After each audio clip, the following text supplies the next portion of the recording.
Bien, bonjour à toutes et à tous. Nous nous retrouvons pour cette table ronde organisée dans le cadre de la Task Force Covid-19, la Task Force lilloise.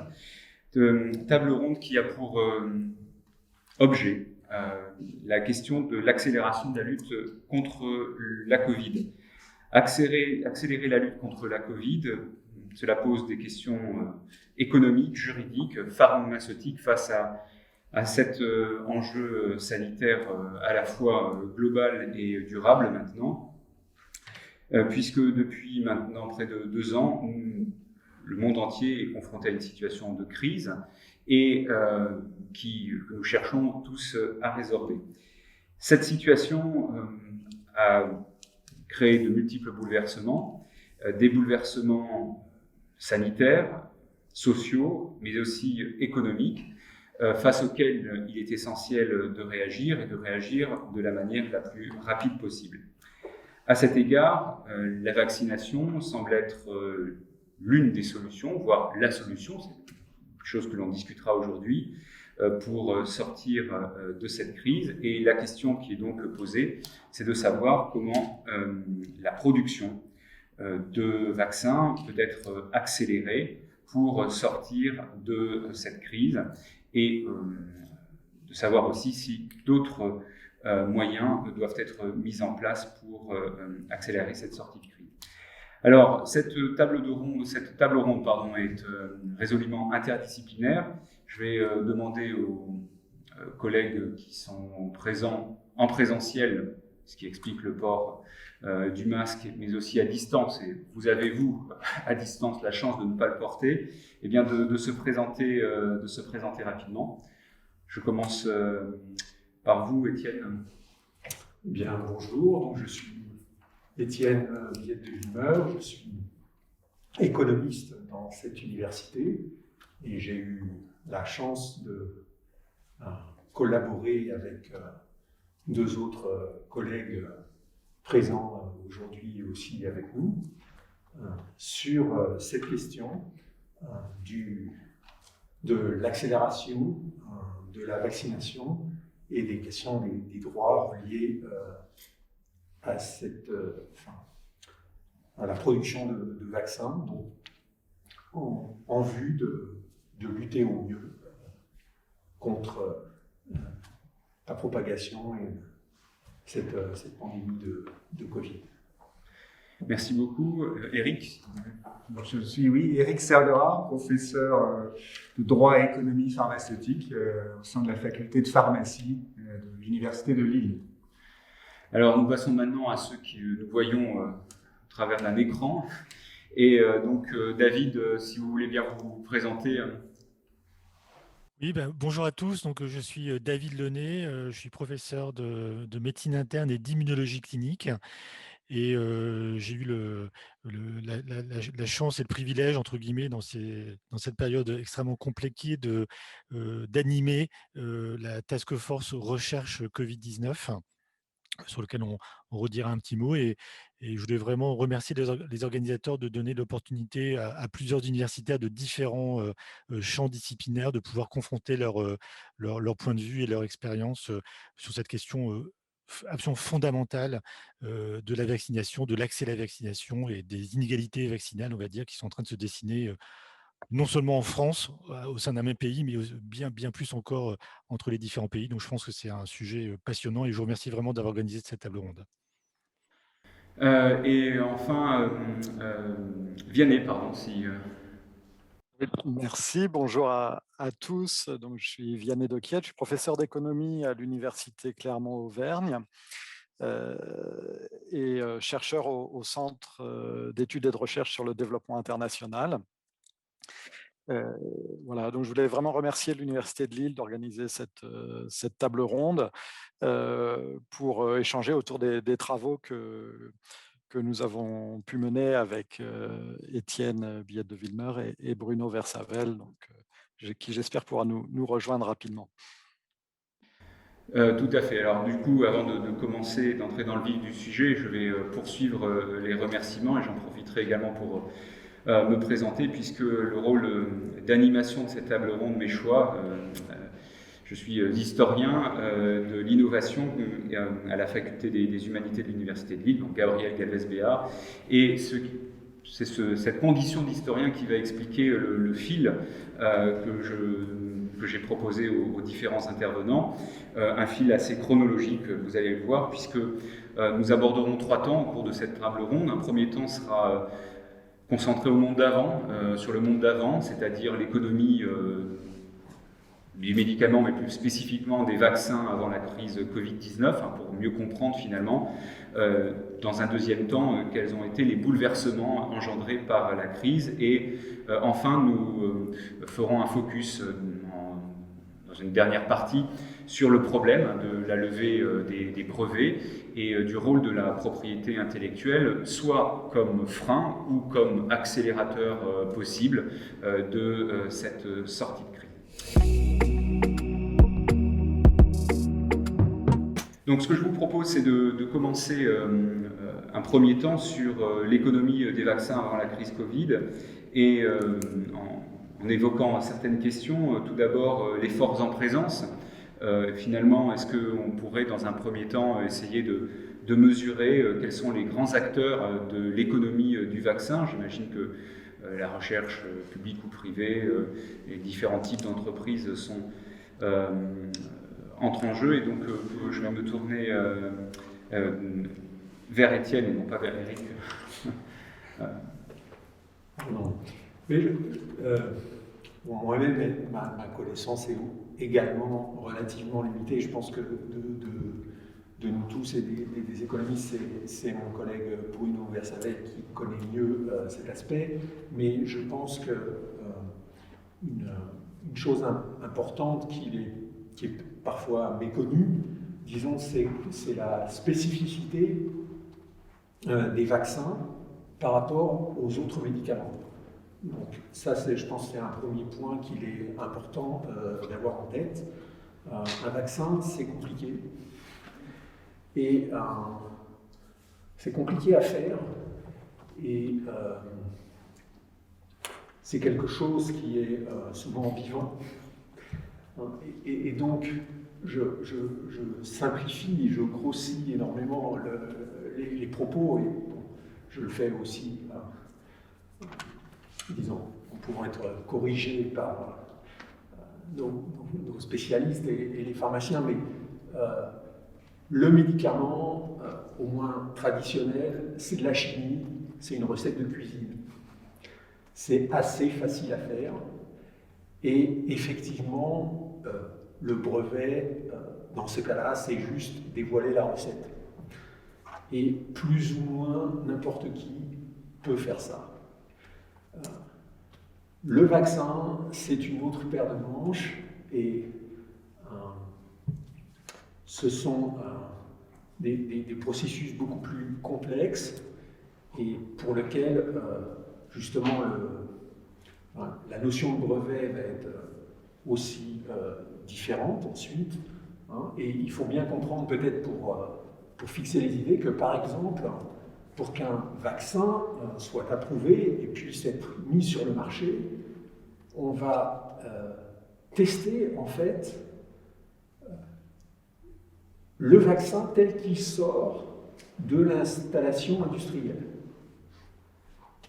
C'est-à-dire qu'un industriel qui produit un vaccin doit en fait non pas montrer ou tester sa recette sur quelques cas, mais réaliser l'ensemble des investissements nécessaires à sa production, et c'est sa production telle qu'elle va être fournie aux personnes qui est ensuite testée avant de pouvoir être éventuellement vendue et délivrée sur le marché. Donc il y a pour le vaccin, de manière générale, des investissements absolument énormes, une incertitude qui est très importante, puisque jusqu'à la toute dernière étape, on n'est pas du tout certain que le produit va pouvoir fonctionner, et nous l'avons constaté aussi au cours de cette crise, quand parfois certaines installations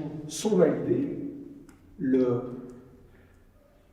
le vaccin sur d'autres installations ne va pas l'être. De la même manière que quand vous plantez des légumes dans votre potager, ça peut prendre à certains endroits et ça ne prend pas à d'autres. Et donc, il y a beaucoup d'incertitudes et des coûts assez importants qui rendent extrêmement spécifique ce secteur de par les risques encourus et l'importance des investissements qui doivent être réalisés, avec des délais, et on y reviendra beaucoup plus tard, qui sont aussi très souvent extrêmement importants, puisqu'il y a toute la phase de recherche, et ensuite il y a différentes phases de tests pour vérifier que justement le vaccin n'est pas nocif, a effectivement des effets, puis faire des tests quant à son efficacité, disons, épidémiologique. Et donc, l'ensemble de ces coûts et de ces facteurs en font une industrie extrêmement particulière et qui, en tant que telle, doit être aussi approchée et étudiée sous cet angle-là. Alors merci beaucoup pour ce tableau sur la particularité économique finalement de l'industrie du vaccin. Je ne sais pas si d'autres intervenants veulent ajouter quelque chose. Oui, peut-être juste quelques mots toujours sur l'aspect économique pour souligner le fait qu'une des particularités de l'industrie du vaccin, c'est aussi du côté de l'acheteur, on va dire, puisque bien souvent, ce sont les gouvernements, les États qui vont organiser des campagnes de vaccination et qui vont donc centraliser les achats auprès des industriels et pas le consommateur ou enfin en tout cas l'individu qui reçoit le vaccin, qui achète lui-même le vaccin. Donc c'est une spécificité quand même assez forte de cette industrie. Et toujours dans les spécificités de cette industrie du vaccin, je pense qu'il faut aussi souligner pour le monde en développement le rôle très important du secteur philanthropique et notamment de la Fondation Gates pour l'accès au vaccin des pays en voie de développement. Alors, David, je voulais vous céder la parole. Vous avez peut-être déjà une réaction à avoir, mais si vous voulez déjà réagir, mais de toute façon, j'ai une autre question peut-être plus centrée sur justement les questions d'innovation médicale dans la temporalité indiquée tout à l'heure. Non, pour dire que j'étais tout à fait d'accord avec ce que disait notre premier collègue. Et pour dire aussi, alors je ne sais pas s'il faut en parler là ou c'est un petit peu plus tard, mais de dire aussi que finalement, la pandémie Covid-19 a quand même complètement bouleversé, en fait, y compris sur le plan de la rapidité de développement du vaccin, a complètement bouleversé le paradigme qui était ce que vous décriviez, c'est-à-dire un temps très long, puisqu'il faut en gros entre 5 et 10 ans entre les premières expérimentations animales et puis finalement l'approbation du vaccin chez l'homme en temps normal, et que là finalement tout a été fait quasiment en un an ou moins, et que ça s'explique parfaitement ce raccourcissement de délai. Ça n'a pas été un raccourcissement de délai, on n'a pas renié sur la qualité scientifique et sur la qualité méthodologique de la mise au point des vaccins contre la Covid-19.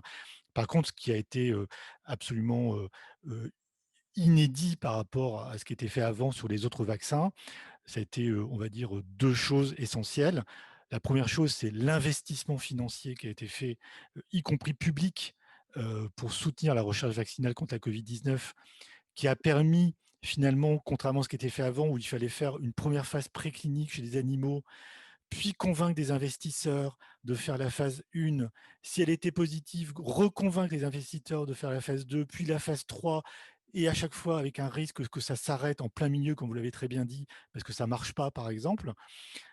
Là, ce qui a été fait, c'est qu'on a mis des milliards d'euros sur la table, y compris d'argent public, pour lancer l'ensemble finalement des phases de manière dérisquée, c'est-à-dire que même si ça s'arrêtait, même si scientifiquement ça s'arrêtait à la première phase, on était prêt, l'investissement était prêt pour rebondir et repartir tout de suite. Il n'y a eu aucun délai, voire même un petit chevauchement entre les phases pour aboutir à ce délai de 1 an, qui est un truc qu'on n'avait jamais vu avant. C'est-à-dire qu'on n'avait jamais vu avant un vaccin qui se développait en 1 an, ce qui a jeté beaucoup de questions, évidemment, dans l'opinion publique sur la qualité des vaccins, mais on l'a parfaitement expliqué, y compris dans le cas de la task force au niveau scientifique.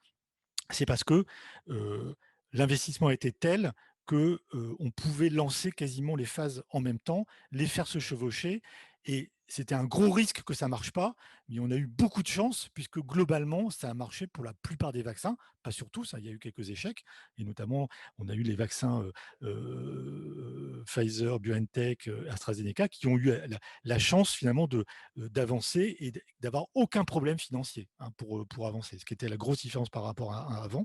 Donc ça, c'est la première raison pour laquelle finalement le délai a été extrêmement court. Et puis la deuxième raison pour laquelle ça a été court, c'est aussi un facteur chance.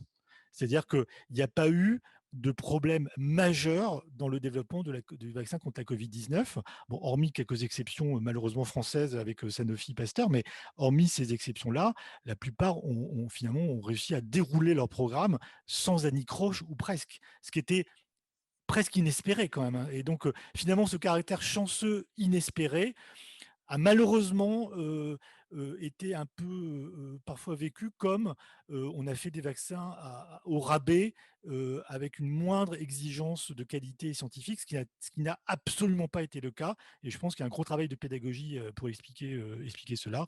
C'est vraiment l'investissement public qui est majeur.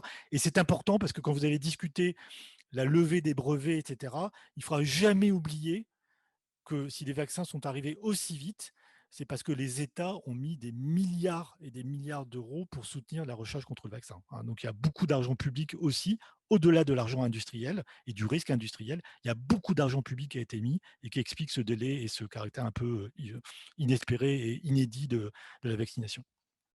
Alors, je vous remercie déjà pour ces premières interventions qui permettent déjà de poser un certain nombre d'enjeux, notamment sur cette question des différents types de risques et sur la manière aussi d'accélérer le processus de production en gérant ces risques grâce, comme vous le rappeliez David, à des investissements. Je pense qu'on y reviendra. Mais bon, comme je suis historien, j'aime la durée et donc avant de passer sur le bouleversement de la crise Covid, je voudrais revenir sur ce que vous disiez, David, sur le fait que, et vous aussi, Étienne, je vais y arriver, j'ai un Éric à gauche, un Étienne à droite, il faut que je fasse attention, sur justement le fait que, en temps normal, les choses duraient plus longtemps. Mais comme vous le rappeliez, David, le développement des vaccins actuels reposait quand même sur des travaux préexistants, et on est tous effectivement frappés par le fait que la solution vaccinale, enfin l'une des solutions vaccinales qui émerge, c'est une technologie qui semble nouvelle, hein, enfin les vaccins ARN messagers, mais qui remonte à des travaux de 2005, il faut quand même le rappeler, qui eux-mêmes remontaient à des travaux bien antérieurs au niveau des années 90 à peu près. Et donc c'est une sorte de chose assez intéressante, hein, de voir que ce qui semble être une accélération en 2020 repose sur une temporalité beaucoup plus longue. Mais David, est-ce que vous pourriez peut-être nous en dire un peu plus justement sur l'émergence de cette nouvelle solution que j'appellerais technique avec les... Tout à fait, c'est vraiment extrêmement intéressant. Bon, si vous voulez, si on veut sourire un petit peu, je pense que le principe de la vaccination ARN, elle a en fait des millions d'années d'existence. C'est-à-dire que depuis que l'homme existe sur Terre, il est infecté par des virus qui se reproduisent au sein de ces cellules, pas du noyau, mais qui injectent leur ARN viral au sein de la cellule et qui fait notre immunité naturelle que l'on a vis-à-vis des virus. Et la vaccination va simplement reproduire l'immunité naturelle avant qu'on soit soi-même atteint par le virus. Mais ça fait des millions d'années que nous sommes infectés par des virus, par l'ARN viral, et qu'on se défend de manière naturelle contre cet ARN viral. Donc finalement, le principe de la vaccination ARN, elle est inhérente finalement à l'existence de l'être humain. Et le deuxième point, c'est que si on prend maintenant l'histoire vaccinale, en fait, quasiment les premiers vaccins qui ont été mis au point sont déjà des vaccins à ARN. Simplement, c'est la façon d'amener l'ARN viral qui change entre les vaccins actuels, notamment Moderna et Pfizer-BioNTech, sur lesquels on va revenir. Mais la plupart des vaccins classiques que nous utilisons sont déjà des vaccins à ARN. Ce qui différencie les différentes approches, c'est la façon d'apporter l'ARN viral au sein de la cellule. Donc, classiquement, on apporte l'ARN viral par le fait de mettre l'ARN viral dans une enveloppe d'un virus inactivé. Donc, on prend un virus qu'on inactive, on met dans ce virus l'ARN viral contre lequel on veut s'immuniser, en l'occurrence l'ARN viral du coronavirus, et on injecte cela, et c'est ce qui a été fait notamment, les premiers vaccins ARN, c'est le vaccin contre la rougeole, oreillon et rubéole. On a tous été vaccinés contre le ROR. Eh bien, on avait déjà la technologie de vaccin ARN. On mettait les particules virales rougeole, oreillon, rubéole dans un virus inactivé, donc on ne tombait pas malade. Cet ARN viral rentre dans notre cellule, on développe une réponse immunitaire et on est donc vacciné. Donc ça date, ça c'est des années 90, d'accord, vraiment donc c'est vraiment, je dirais, l'histoire vaccinale repose sur les vaccins ARN. Le gros bouleversement, et vous avez raison de le dire, Gabriel, c'est que c'est la technologie en fait pour amener cet ARN viral. Et là, ça remonte en fait, je revérifiais ça hier, mais et c'est très intéressant d'ailleurs historiquement, ça remonte dans les années 90. Hein, c'est une chercheuse hongroise, donc Katalin Karikó, donc, qui était dans une petite bourgade hongroise et qui a fait ses études scientifiques en Hongrie et qui a eu l'intuition que finalement on pouvait peut-être amener de l'ARN au sein des cellules humaines de manière un peu plus optimale que dans une particule virale inactivée ou même d'autres moyens qui étaient utilisés. Donc c'est la première qui a imaginé en disant est-ce qu'on peut travailler l'ARN pour l'amener de manière optimale dans les cellules humaines. Et c'est la première. Et donc, comme elle avait une bonne idée, elle a émigré rapidement aux États-Unis. Ça aussi, c'est intéressant au niveau historique. Elle est arrivée à l'université de Pennsylvanie et c'est là qu'elle a développé sa recherche. Elle était assez critiquée parce que personne n'y croyait vraiment, sauf en Pennsylvanie où certains l'ont cru. Et c'est les premiers qui ont déposé un brevet qui est simplement d'optimiser le fait d'amener un ARN qui soit viral ou, on va en reparler, un ARN cancéreux, par exemple, hein, parce que c'est aussi maintenant une grosse perspective de lutter contre le cancer, d'amener cet ARN au sein d'une cellule. Historiquement, c'était au sein d'une particule virale inactivée. Et ce qu'a fait Katalin Karikó, c'est qu'elle a imaginé envelopper cet ARN viral, qui en lui-même est complètement inoffensif, l'envelopper dans une couche lipidique. Donc, ils ont imaginé modifier un petit peu pour le rendre l'ARN stable, qui puisse rentrer dans la cellule. Et l'ARN va arriver dans la cellule et va stimuler la réponse immunitaire contre la particule virale qu'il est censé coder. Et donc, la révolution technologique a été d'imaginer une nouvelle façon d'amener l'ARN au sein des cellules humaines. Et ça remonte dans les années 97-2000. Et ça a été utilisé assez vite en politique vaccinale, notamment des vaccins contre la grippe qui ont été imaginés avec ça, mais également dans la lutte contre le cancer. Et les premières publications, c'est la grippe et le cancer, parce que de la même façon qu'on peut amener l'ARN viral, on peut amener l'ARN d'une cellule tumorale et le système immunitaire va s'immuniser contre la tumeur et va donc mieux se défendre contre la tumeur. Donc c'est vraiment historiquement assez ancien. Et l'Université de Pennsylvanie a vendu son brevet finalement à ce qui est devenu Moderna aux États-Unis. Hein, Moderna, donc ça vient de Modified RNA, donc c'est RNA modifié. C'est le brevet de l'Université de Pennsylvanie de Katarina Karikó et de son collègue immunologiste qui a été vendu et qui a amené ensuite à un développement et qui a pris vraiment son essor médiatique, on va dire, suite au coronavirus, puisque ça a montré la rapidité aussi, et ça a beaucoup fait sur la rapidité de la faisabilité de la rapidité, puisque finalement, en quelques mois, en 2-3 mois, on peut produire un vaccin ARN une fois qu'on a séquencé le virus.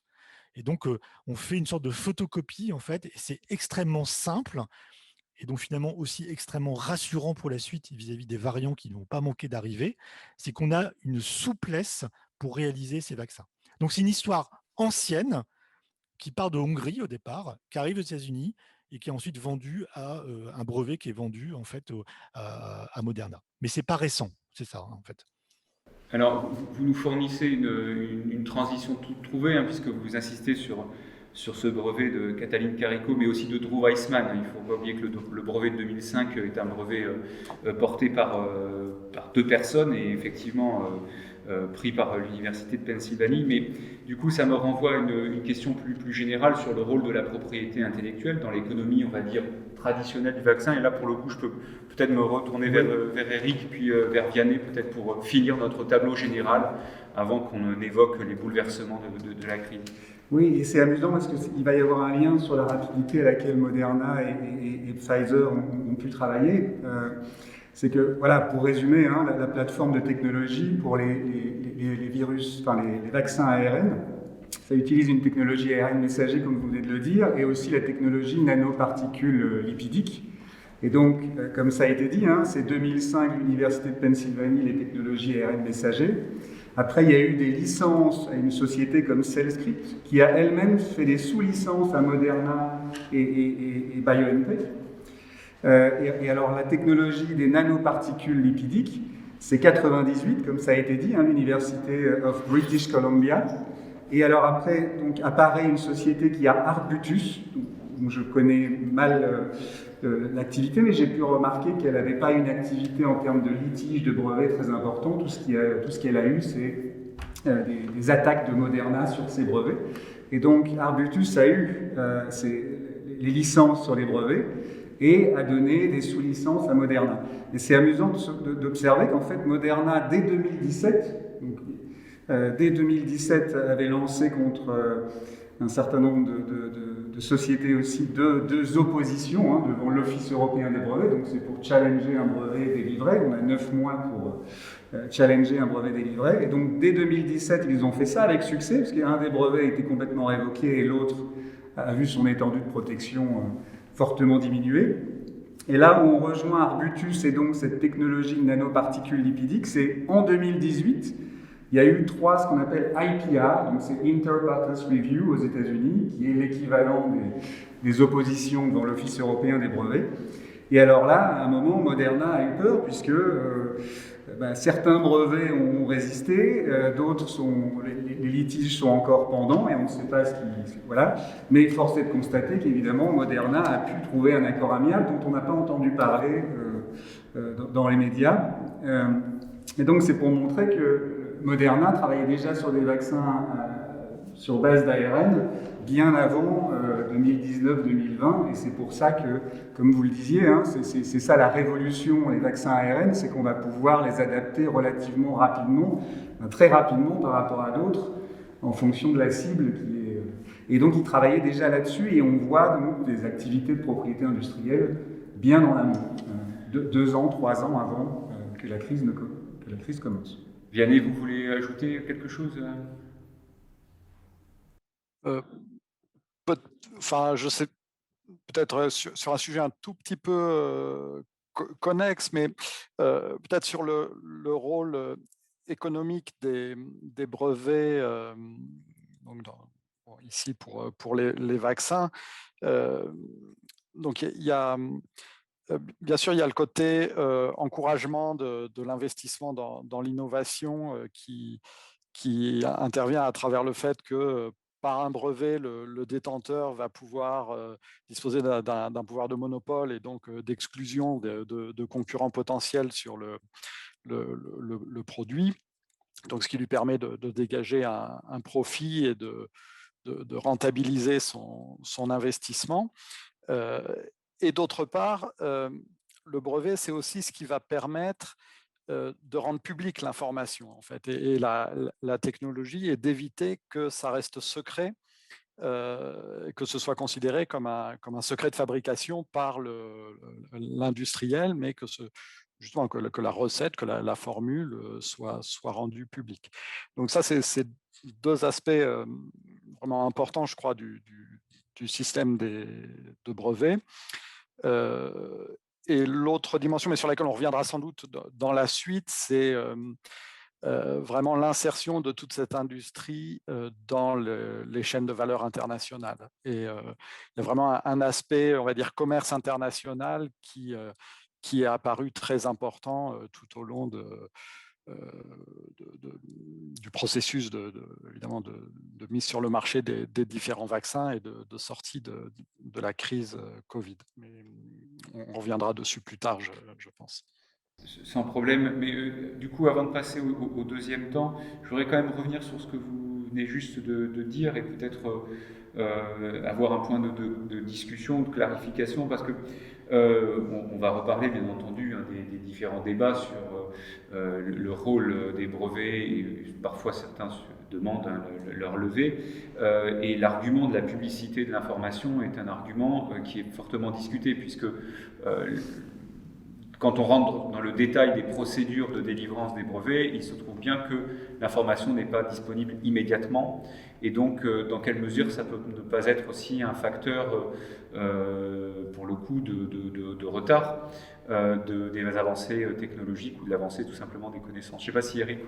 Oui, là-dessus, oui, c'est vrai qu'on a lu, enfin je ne suis pas un défenseur des brevets, hein, mais comme je suis dans la propriété industrielle depuis de nombreuses années, je n'ai pas d'aversion particulière pour les brevets, donc j'essaye d'être neutre, et j'ai vu, voilà, dans mes lectures sur le sujet, des critiques qu'on voit souvent sur les brevets, ce qu'on appelle l'evergreening, c'est-à-dire déposer des grappes de brevets avec ce que la Commission européenne, dans son rapport de 700 pages, avait appelé des brevets secondaires, sans doute une vision un peu péjorative du mot secondaire. Alors secondaire veut dire déposer après le brevet princeps sur la molécule, chronologiquement, et qui vont donc, vu qu'ils sont déposés après, durer plus longtemps et permettre de faire perdurer une certaine protection.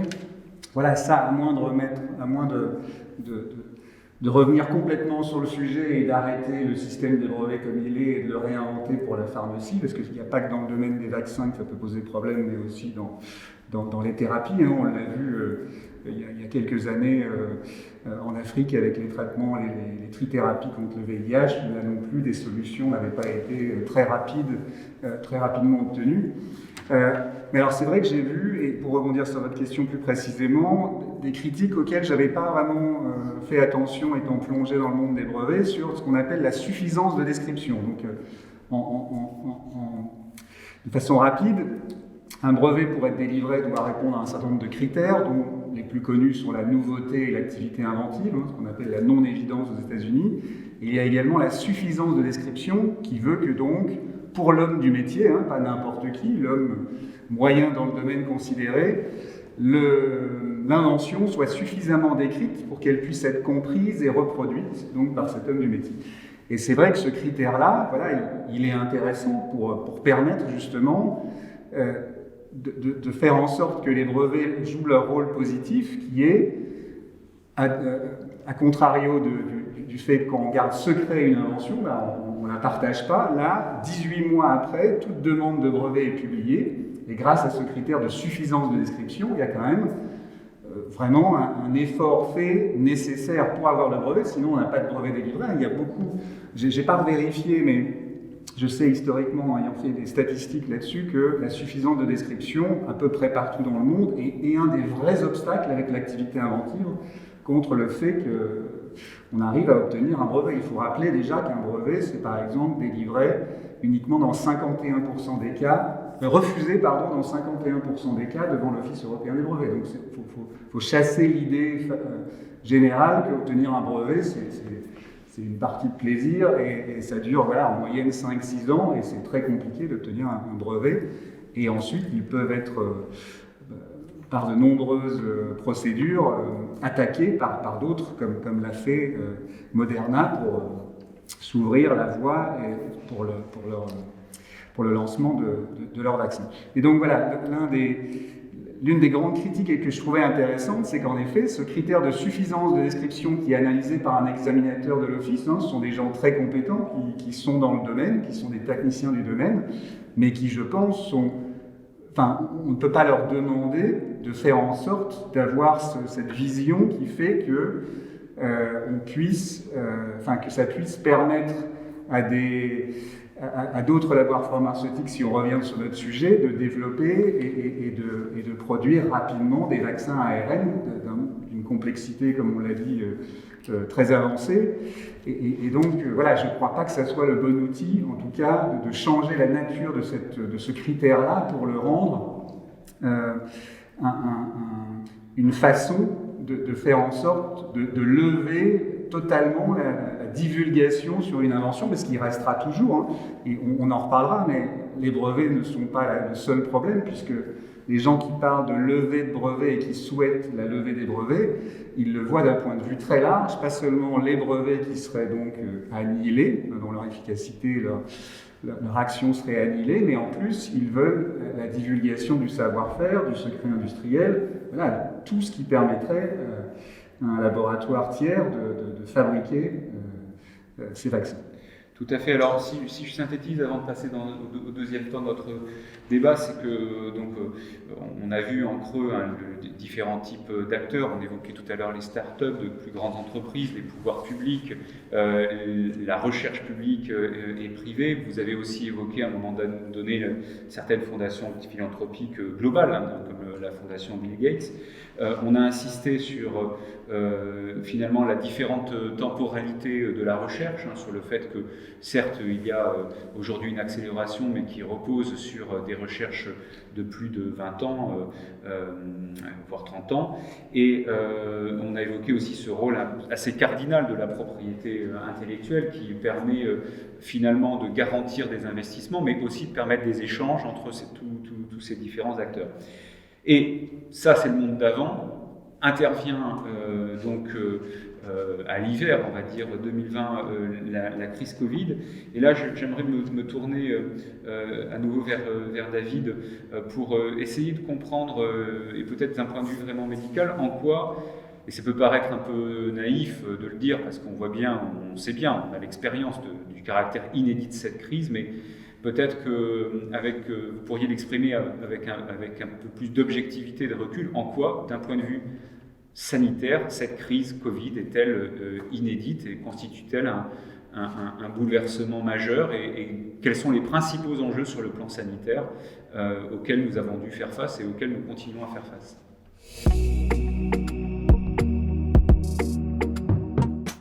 Je pense qu'on peut dire que, on va dire à l'ère moderne, et en tout cas du vivant des personnes qui sont sur Terre à l'heure actuelle, on n'avait jamais vu ça. C'est-à-dire que, et c'est très intéressant, c'est que quand la pandémie a démarré, donc on va dire les premiers prémices en octobre-novembre 2019, et puis après, voilà, à l'arrivée en France février-mars 2020. Il y a eu au départ, plutôt, on n'était pas forcément extrêmement inquiet. Enfin, en tout cas, le monde médical n'était pas forcément extrêmement inquiet parce qu'il y avait 1 ou 2 patients par-ci, par-là, et que les formes ne semblaient pas extrêmement sévères, hein, puisqu'il y avait 85% de formes dites bénignes, et puis on n'avait pas vraiment notion de formes extrêmement graves. Et ce qui nous a vraiment surpris, c'est finalement, et auquel vraiment on ne s'attendait pas au départ, il faut être tout à fait honnête, c'est finalement la violence de la première vague qui nous a submergés.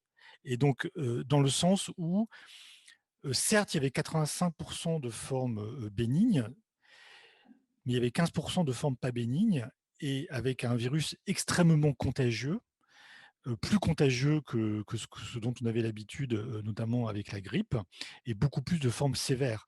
Et donc finalement, d'une vision qui était au départ quand même, c'est une forme de grippe, on s'est quand même assez vite rendu compte qu'on n'avait jamais vu ça avec la grippe. Jamais.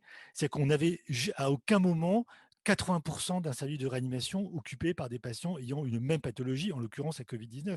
On avait, même au pire temps de la grippe, on va dire, même sur une pire saison de grippe, il y a bien sûr des patients graves ayant une grippe en réanimation, mais ça n'occupe pas 80 ou 90% d'un service de réanimation. Ça ne met pas à l'arrêt tout un système de santé, parce que les soignants tombent malades, parce que les patients s'accumulent avec des comorbidités.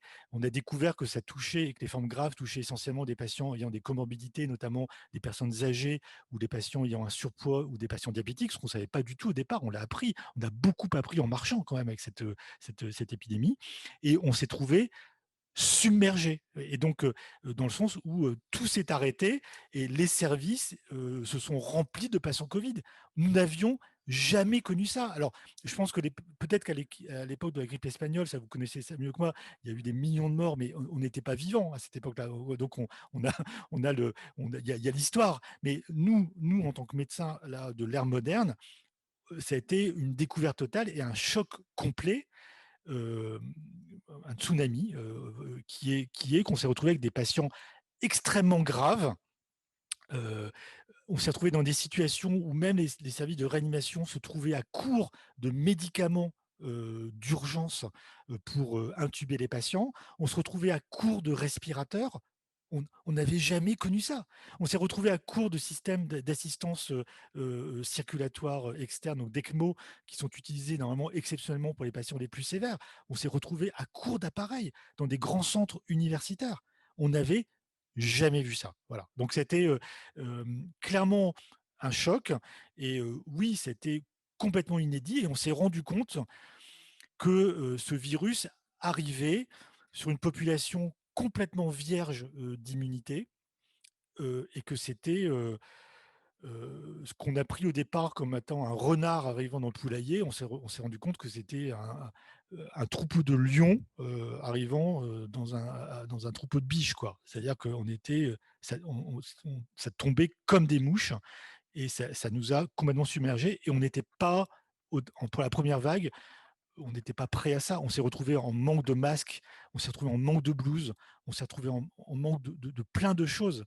C'était, voilà, pour répondre à votre question, c'était, oui, clairement inédit sur le plan sanitaire de ce point de vue-là, par le nombre de patients et la gravité des patients. Alors, je vous remercie de votre réponse qu'on sent presque émue, si je puis me permettre. Enfin, on sent le vécu qu'il y a derrière. Et vous venez d'évoquer les masques, les blouses. Derrière ça, il y a aussi un problème de réorganisation économique, en définitive. Je ne sais pas si nos économistes ont peut-être un mot à dire sur aussi le bouleversement, enfin, même si c'est moins central, encore que, on y reviendra peut-être, sur la question de la sortie de crise, mais l'impact économique de la crise, il faut peut-être l'évoquer pour... Oui, alors, pour l'évoquer correctement, il faudrait, disons, pouvoir suivre et avoir déjà une vision correcte de ce qui se passe en temps normal, ce qui est une chose difficile. Donc, je ne vais pas tellement, disons, me lancer sur une évaluation de cet impact et essayer de discerner des tendances particulières. Mais je pense qu'un point qu'il est intéressant de souligner, c'est que au-delà, à côté de l'impact sanitaire, il y a eu un impact donc, sur l'ensemble de nos fonctionnements de la société, et que cet impact n'est pas secondaire. C'est-à-dire que, bien sûr, l'impact sanitaire, c'est aussi pour beaucoup de personnes des questions de vie et de mort, mais, et en particulier pour, disons, les pays les plus pauvres, l'impact économique aussi est extrêmement important. Et donc, il y a eu l'impact, disons, économique, enfin, sur lequel peut-être on pourra revenir, même si il s'agit là de connaissances assez techniques.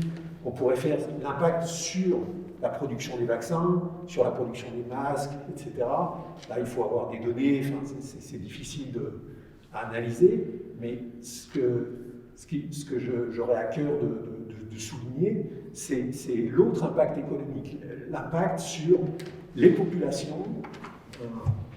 Nous n'avons pas de psychologue parmi nous, mais bon, il y a un impact psychologique, il y a un impact sur les vies humaines, et il y a un impact économique extrêmement important, d'autant plus que dans notre économie, contemporaine, qu'on qualifie souvent de mondialisée, effectivement, nous sommes, comme j'aime le dire, nous sommes interdépendants.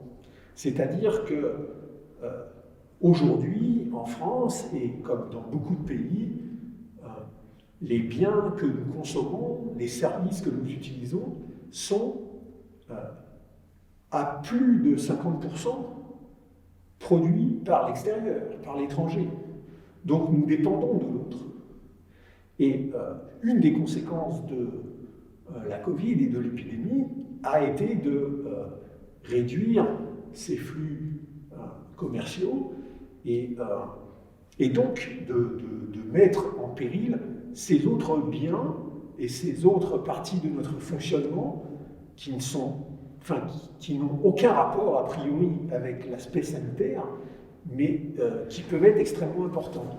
Et donc je tiens à souligner que parfois on se concentre, par exemple, sur l'impact ou sur, par exemple, du virus. On regarde l'Afrique et peut-être on voit qu'il y a relativement eu peu de contamination au regard de d'autres pays. Oui, mais il y a un impact qui est moins visible parce que justement on le référence pas, on ne compte pas les gens qui sont touchés par la pauvreté, qui sont touchés par le manque d'accès aux biens. Hein, mais cet impact est réel et travaillant personnellement très régulièrement en Haïti et m'intéressant à des situations justement d'extrême pauvreté dans des économies comme ça, isolées, ou dans des petites îles qui, a priori, peuvent être complètement indemnes, si vous voulez, de l'aspect sanitaire, puisqu'il y a relativement peu de circulation de personnes. Donc, a priori, il n'y a aucune raison, si vous voulez, que le vaccin arrive que le virus arrive jusque-là.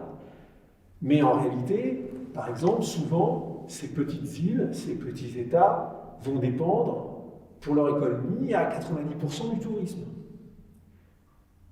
Et si vous détruisez du jour au lendemain 90% de l'économie, c'est pas une blague. C'est-à-dire on divise par 10 le budget d'une nation.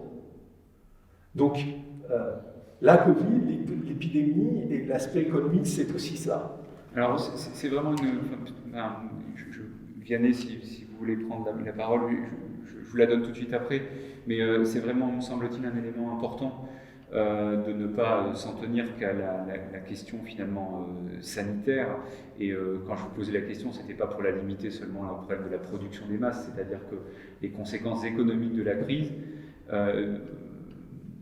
contribuent au dimensionnement de la crise même, qui est une crise globale, qui risque effectivement d'enfoncer certains pays dans la pauvreté et qui, ce faisant, risque d'avoir plus de mal de sortir de la crise sanitaire elle-même. Donc il y a une sorte de cercle vicieux qui s'installe et qui va revenir au cœur des débats justement sur la levée des brevets. Vianney, si vous voulez peut-être rajouter quelque chose justement sur ces aspects économiques du bouleversement. Oui, peut-être quelques compléments pour bien illustrer le fait que c'est un choc sans précédent, en fait, cette crise par sa globalité et par la puissance de l'impact qu'elle a sur beaucoup de pays, voire tous les pays. Si on s'intéresse vraiment à l'Afrique, pour des pays comme l'Afrique du Sud ou le Nigeria, le choc en 2020 a effacé plus d'une dizaine d'années de croissance. Alors, pareil sur l'atteinte d'objectifs du développement durable que la communauté internationale s'est fixée pour 2030. Les progrès, enfin plutôt le choc a fait reculer un certain nombre d'indicateurs d'une dizaine d'années. Donc c'est vraiment quelque chose d'extrêmement violent comme choc sur l'économie, sur le bien-être des populations. Alors bien sûr, on ne sait pas quel sera le rebond. Dans nos économies développées, on commence à voir un peu une sortie de crise et à espérer un rebond fort de l'économie. Pour des pays d'Afrique subsaharienne, c'est beaucoup moins clair qu'il y aura un rebond. Et donc, il se peut vraiment que ce choc qui a fait perdre 10 années de croissance, il soit extrêmement durable. Et le complément aussi que je voulais faire, c'est que je crois heureusement que il y a vraiment une prise de conscience internationale sur la dimension globale de la crise et sur la nécessité que tous les pays en sortent. On ne compte plus les instances dans lesquelles les dirigeants ont énoncé le mantra cette crise sera finie quand tout le monde en sera sorti, etc. Donc, je crois qu'il y a vraiment une prise de conscience qu'il ne s'agit pas juste que la France ou l'Europe sortent de la crise, mais il faut vraiment que le monde entier sorte de cette crise. Alors, voilà, je pense que ce qu'on retient de ce deuxième temps, c'est que cette crise, on le sait tous, hein, mais que cette crise est globale, qu'elle est multidimensionnelle, et donc du coup, il faut quand même en sortir le plus vite possible.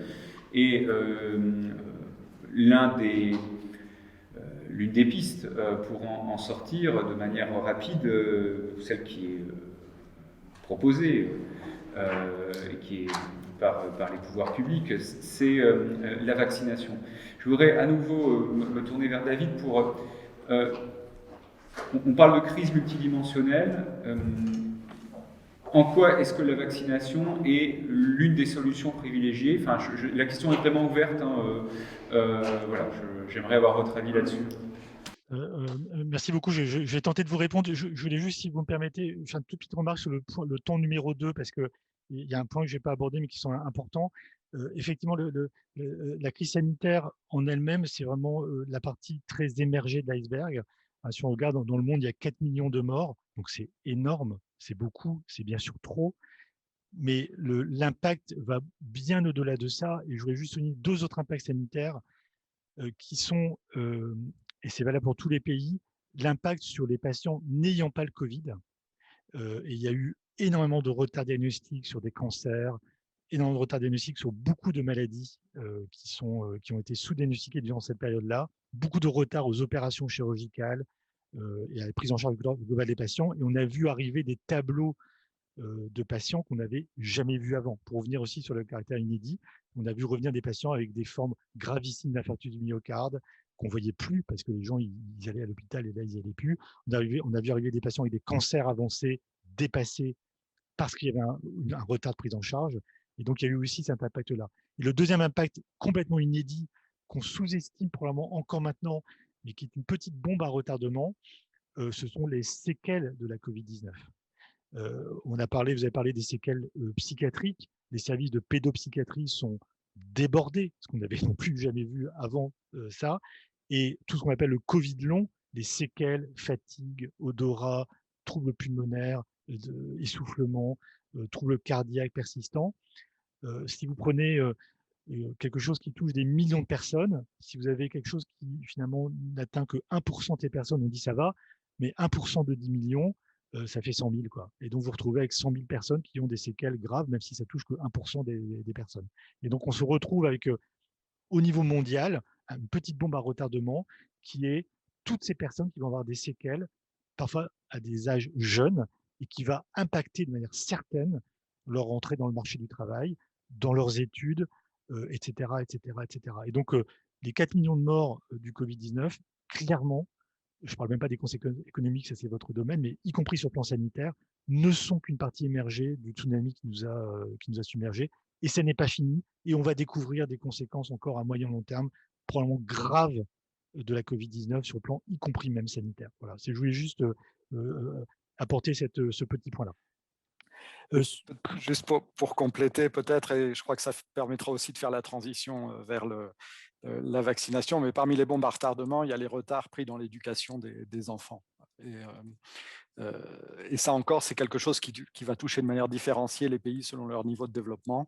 Les pays qui ont pu mettre en place de l'enseignement à distance de manière efficace ne vont pas avoir trop de retard dans l'éducation des enfants. pour d'autres pays, et notamment en Afrique, ça peut avoir des conséquences dramatiques à long terme.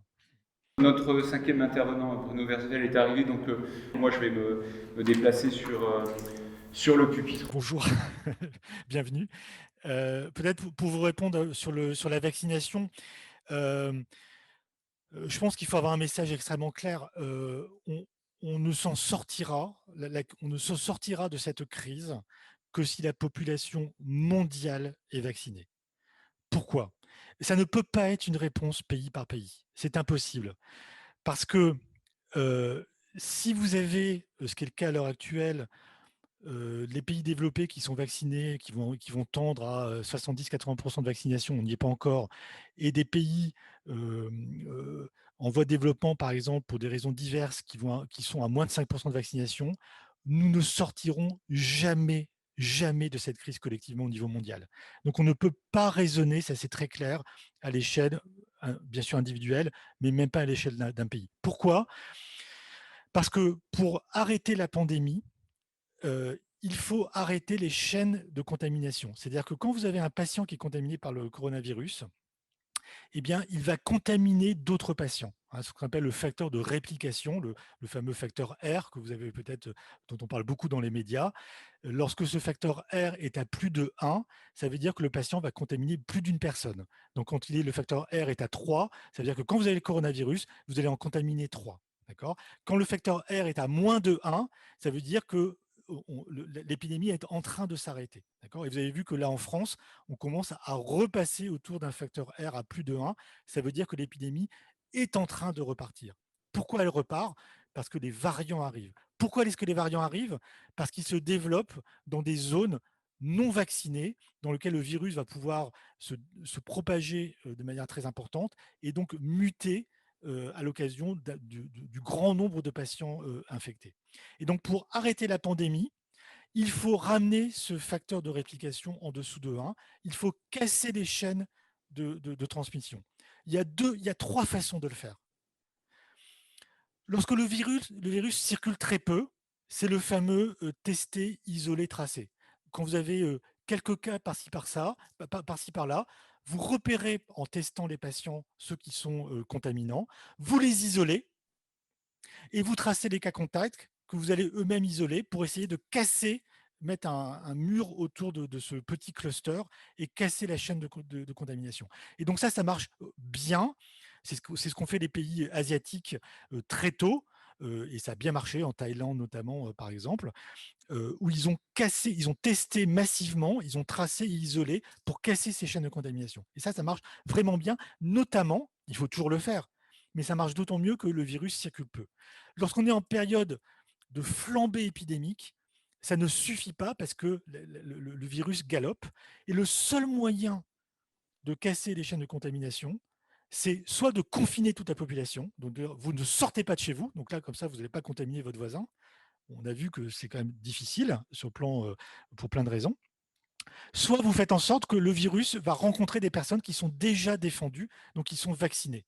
Et donc, le vaccin permet en fait d'empêcher au virus ou à la personne qui est contaminée de rencontrer quelqu'un qui peut être contaminé, donc de casser ces chaînes de contamination. Et le moyen le plus efficace, c'est la vaccination. L'autre moyen théorique, c'est ce qu'on appelle l'immunité naturelle de groupe. C'est ce qu'ont tenté de faire les Suédois en disant, nous, on ne confine pas, on laisse le virus se développer dans toute la population, et on va arriver à l'immunité de groupe. C'est-à-dire qu'évidemment, si vous avez 90% de la population qui est contaminée, ils vont faire leur défense naturelle et on va être tranquille. Malheureusement, ça ne marche pas. Non seulement ça ne marche pas, mais c'est une catastrophe pour 2 raisons. Parce que si vous contaminez 90% d'une population avec le coronavirus, vous mettez hors service le système de santé qui est complètement débordé. Vous entraînez des millions de malades, des millions d'arrêts de travail, le système est complètement à plat. C'est ce qui s'est passé au Brésil. C'est la catastrophe parce que le virus circule. Certes, il y a une partie d'immunité ou en Inde, certes, il y a une partie d'immunité qui se fait, mais malheureusement, l'immunité naturelle contre le virus, elle est relativement faible. C'est ça le problème qu'on a. Si on avait un virus qui nous infecte, on développait un système immunitaire fort et on était tranquille pour 10 ans, je dirais pourquoi pas. Mais là, la réponse naturelle contre le virus va durer au mieux 3-4 mois. D'accord? Donc, l'immunité naturelle par le fait de laisser le virus se propager naturellement est bien sûr une fausse bonne idée, c'est même une catastrophe. Donc, le seul moyen fiable, massif, pour se sortir de la pandémie à l'échelle mondiale est de vacciner la population mondiale. Si on ne fait pas ça, les variants vont continuer à se développer dans les zones non vaccinées et on va voir ce qui va se passer en France à la rentrée. Les variants vont arriver et les personnes non vaccinées vont être contaminées et contaminantes préférentiellement par rapport aux patients non vaccinés, par rapport aux patients vaccinés, aux personnes vaccinées. Et vous allez avoir donc des clusters dans les zones non vaccinées qui vont se développer et donc l'apparition au sein de ces nouveaux clusters de nouveaux variants qui eux-mêmes vont être peut-être plus résistants au vaccin. Donc c'est le cercle vicieux.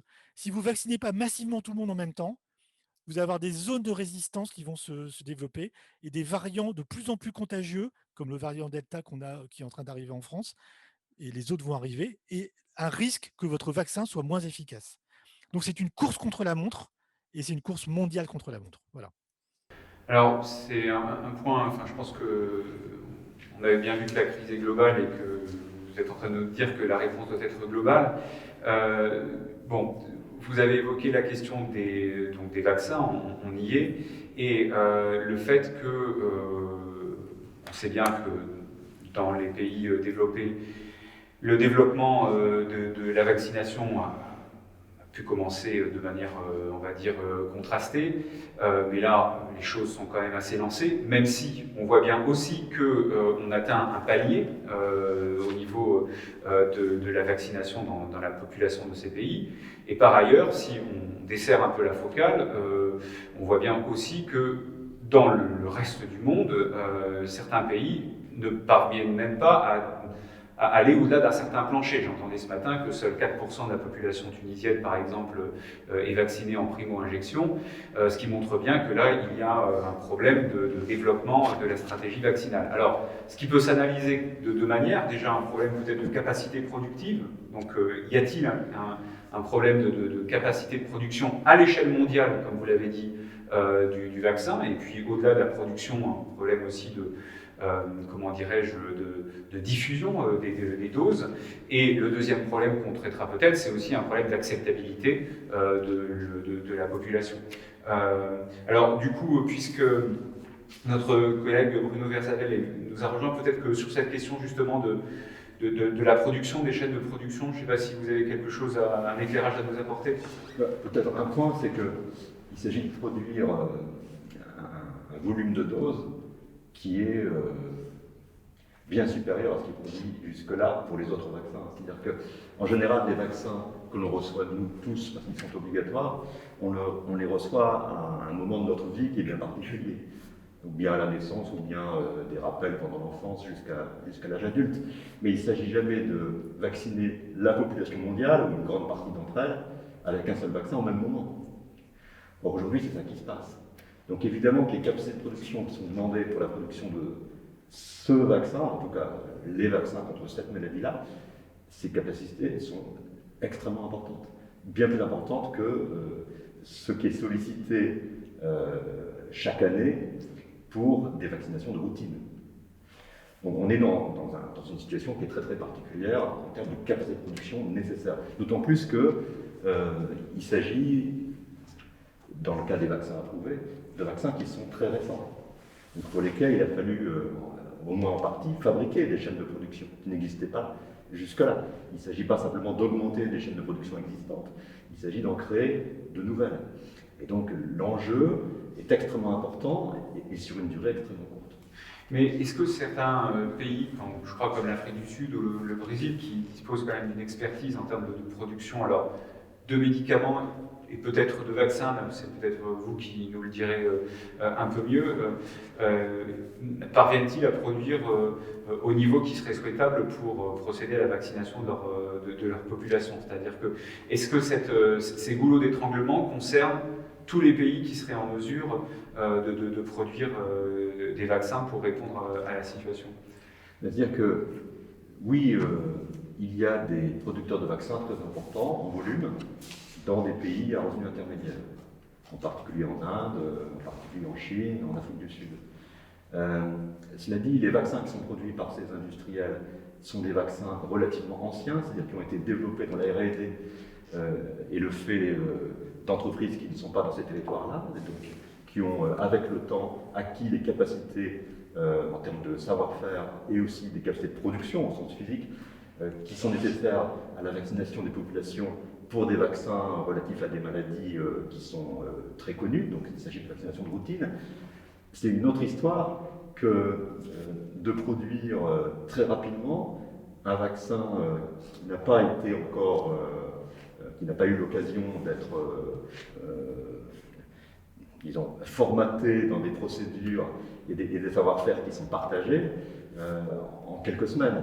Aujourd'hui, on estime qu'il y a un problème de ressources, hein, des ressources financières qui sont nécessaires pour fabriquer une nouvelle ligne de production qui relève de montants monétaires qui sont de l'ordre de 500 millions de dollars pour fabriquer une chaîne de production neuve permettant de fabriquer un vaccin nouveau contre la Covid. Il y a des enjeux de ressources humaines, c'est-à-dire que pour faire fonctionner ces sites de production, il faut du personnel qualifié et qu'il faut former. Alors, il y a des vaccins qui sont peut-être plus accessibles que d'autres dans le sens où ils sont plus connus dans leur principe fondamental que les vaccins ARN messagers. Mais si on parle de vaccins ARN messagers, ils sont nouveaux pour tout le monde. Ils sont nouveaux pour nous, ils sont en tant que patients au sujet. Ils sont nouveaux pour les industriels aussi, quels qu'ils soient. Et ils sont donc, a fortiori, nouveaux pour les industriels des pays qui ont des capacités de production pour des vaccins qui sont plus anciens. Donc il faut former les personnels et ça prend du temps. On estime que la mise en place d'un site de production dédié à un vaccin nouveau, c'est de l'ordre de l'année. Donc ça ne peut pas se faire du jour au lendemain et ça ne peut pas se faire sans la contribution de gens qui sont passés par la courbe d'apprentissage et qui ont participé à la conception du vaccin et des systèmes de production nécessaires à leur manufacture et à leur commercialisation. Alors, je vais peut-être poser la question autrement et je la pose à la cantonade, à tout le monde, et le premier qui souhaite prendre la parole. Qu'est-ce qui bloque par exemple, je crois que pour le mécanisme mutualisé, je puis dire COVAX, qui est mis en place par l'Alliance Gafi, la prévision était la mise à disposition de plusieurs milliards de doses pour les pays pauvres, et en fait on n'atteint même pas les 100 millions, je crois, à date. Qu'est-ce qui bloque dans cette réponse globale pour permettre une vaccination globale? Si je peux dire un mot sur le COVAX, c'était donc proposé en avril 2020 et ça permettait de fabriquer 1,8 milliard de doses fin 2021 dans l'urgence. Mais ça représente qu'un cinquième des doses nécessaires pour l'ensemble de la population et c'est donc un seul fabricant qui est le Serum Institute of India et qui, déjà, au-delà du risque d'avoir des sites de production uniques comme ça, ils se sont vus interdits d'exporter suite par le gouvernement indien il y a un mois ou deux quand il y a eu une flambée du virus là-bas. Donc c'est vrai que ce genre... Après, dans ce qui ne va pas, on peut aussi relever qu'il y a des sociétés comme Teva, comme Sanofi, si j'ai bonne mémoire, des sociétés au Danemark, au Bangladesh, Incepta, qui se sont vus écartés parce qu'ils avaient proposé de faire de la coproduction, des accords de production avec Moderna, avec Pfizer, tous les titulaires de brevets et qui sont pour l'instant les seuls fabricants de leurs propres vaccins. On peut regarder quand même un peu ce qui a marché un peu mieux qu'ailleurs, c'est aux États-Unis. Ils ont quand même produit un certain nombre de vaccins très rapidement et leur pourcentage de vaccination est quand même fortement élevé au vu en plus de la taille de la population là-bas. Et moi j'ai relevé que c'était le Defense Production Act qui avait été lancé, qui est donc qui donne priorité à la défense nationale comparé à tout autre contrat. Et donc il y a eu cet accord entre Johnson & Johnson et Merck, qui sont pourtant deux laboratoires concurrents aux États-Unis, qui ne sont pas spécialement en accord sur tout.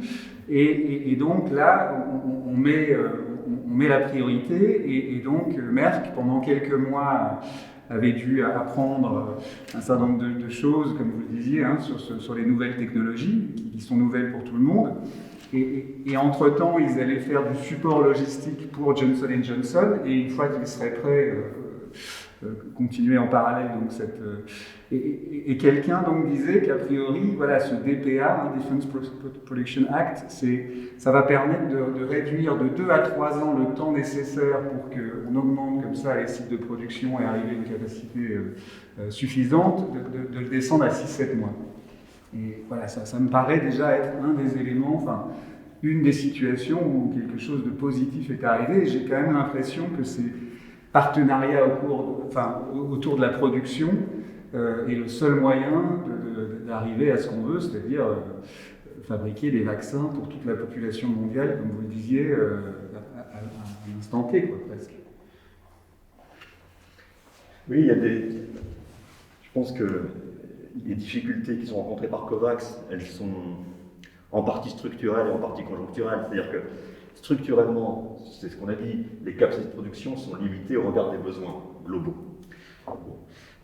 Ça rend les choses difficiles en termes de partage des doses produites dans l'ensemble de la population mondiale. De façon conjoncturelle, c'est aggravé par le fait que les variants, qui n'étaient pas nécessairement prévus il y a un an, arrivent avec une contagiosité qui est supérieure aux variants qu'on a connus jusque-là, et qui exige une augmentation du pourcentage de la population qui doit être vaccinée pour obtenir une immunité collective. Et ça, c'est vrai partout. C'est vrai en particulier dans les pays les plus développés qui ont très tôt précommandé des volumes considérables, dans certains cas bien supérieurs à la taille de leur population, à l'époque où on ne savait pas quel projet de vaccin aboutirait, bien sûr. N'empêche que ces précommandes ont été faites et engagent les producteurs. Les producteurs sont engagés à respecter ces contrats. Et en particulier, ça signifie que s'installe une priorité, en tout cas un classement des pays qui vont recevoir les doses avant les autres.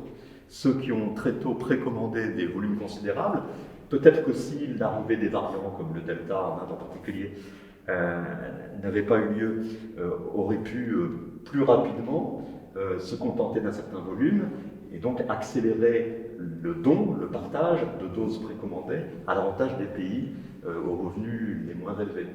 C'est pas ce qui se passe aujourd'hui, et ça c'est conjoncturel. Un autre élément de la conjoncture qui est complètement lié évidemment, c'est qu'effectivement le grand contributeur de COVAX du départ, il y a plusieurs contributeurs à COVAX. COVAX s'attache à contracter avec le plus grand nombre possible de producteurs déjà approuvés et de producteurs qui peut-être mettront sur le marché des vaccins dans quelques mois, mais le plus grand producteur de vaccins à destination de COVAX est le Serum Institute of India, qui a dû, pour des raisons conjoncturelles, d'apparition du variant en Inde, se retourner vers ce marché intérieur. Et donc qui a engagé une réduction, voire une annulation pour le moment, en tout cas, une difficulté pour COVAX de s'approvisionner auprès de lui. Tout ça joue en défaveur du partage. Alors COVAX est une magnifique initiative, mais c'est une initiative relativement de court terme, c'est-à-dire qu'elle concerne les vaccins existants. Elle ne concerne pas les vaccins à venir. Tout le monde espère que COVAX va redémarrer. COVAX avait des ambitions très importantes. Effectivement, 1,8 million de doses à la fin de 2021. Et aujourd'hui, je crois que milliards de doses, pardon, de doses distribuées avant la fin de l'année 2021. Et aujourd'hui, le nombre de doses distribuées, je crois, est légèrement inférieur à 100 millions. Donc on est très très loin de l'objectif, même si les variants devenaient moins prégnants dans l'économie mondiale et que les industriels pouvaient à nouveau s'orienter vers des productions à l'avantage de COVAX, je ne suis pas sûr que l'objectif des 1,8 milliard de doses pourrait être atteint d'ici 7 mois. Et je voudrais souligner deux points que je trouve intéressants, disons, pour le débat public qui viennent d'être évoqués.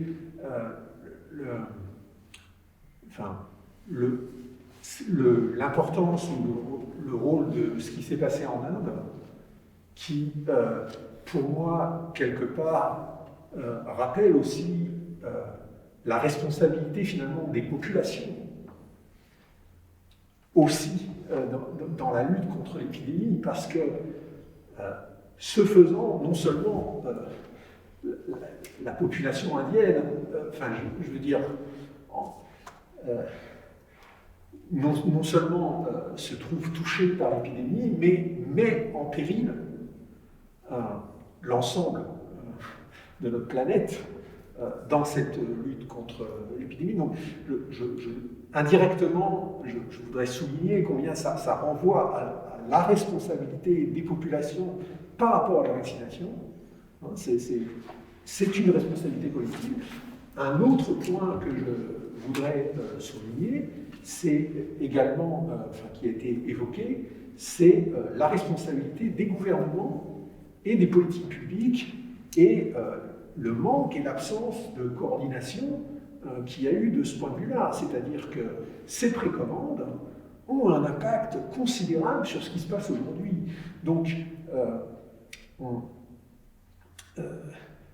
et le fait d'avoir des précommandes qui dépassent de plusieurs fois la taille de la population, signifie qu'il y a eu clairement des réponses nationalistes sur lesquelles, donc une situation de déséquilibre certain qui est grave, qui est problématique, et que très souvent dont on tend à faire porter la responsabilité à l'industrie. Et bien sûr, l'industrie doit faire sa part, mais tout le monde doit faire sa part, et je pense qu'il est vraiment important de comprendre que ce gros défi est une responsabilité collective et que tous les efforts doivent être engagés par tous les acteurs. L'industrie certainement, mais également les populations et les gouvernements. Je ne sais pas si Yann et David ont quelque chose à ajouter sur ce point avant qu'on en vienne au quatrième temps sur la question de la levée des brevets. Ce que je peux peut-être ajouter, c'est qu'il faut bien avoir en tête qu'il faut vacciner au moins 80% de la population pour avoir l'immunité collective qui permet d'arrêter la pandémie.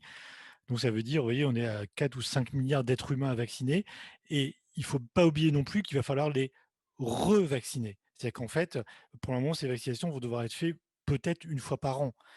Et donc, le système COVAX, qui actuellement distribue quelques centaines de millions de doses, est complètement sous-dimensionné par rapport à l'enjeu. Et l'enjeu est probablement à deux niveaux. C'est d'assurer une production massive de vaccins aux endroits où il y en a besoin, puisque une fois que le vaccin est produit, il faut qu'il arrive vers les personnes concernées. Et on a le même problème en France. En France, on a un problème d'accès aux vaccins, notamment des populations les plus précaires ou les plus isolées, qui ne sont pas forcément des anti-vaccins, mais qui simplement ne vont pas se déplacer vers les centres de vaccination. Donc, et c'est pareil dans tous les pays. C'est-à-dire qu'il faut qu'il y ait une production locale qui se fasse et qui puisse être pérenne pour assurer une vaccination a priori annuelle de milliards d'êtres humains. Donc, on dit aussi que c'est quelque chose de complètement inédit. Donc, ça, c'est le premier enjeu. Et le deuxième enjeu qu'on a, et c'est valable pour tous les pays, plus ou moins en fonction des pays, et c'est un enjeu qui pourrait apparaître comme étonnant, mais qui est flagrant maintenant, c'est l'enjeu de l'hésitation vaccinale. Puisque si vous regardez les États-Unis, par exemple, ou Israël, qui sont précurseurs en termes de vaccination de masse, ils arrivent à un plafond de verre. Et ce plafond de verre est extrêmement inquiétant, puisque c'est là que va se reprendre l'épidémie à la rentrée.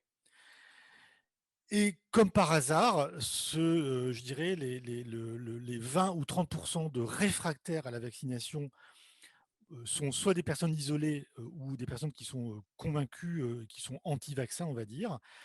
Et on va les retrouver, je dirais malheureusement, chez les personnes qui sont en plus les plus fragiles.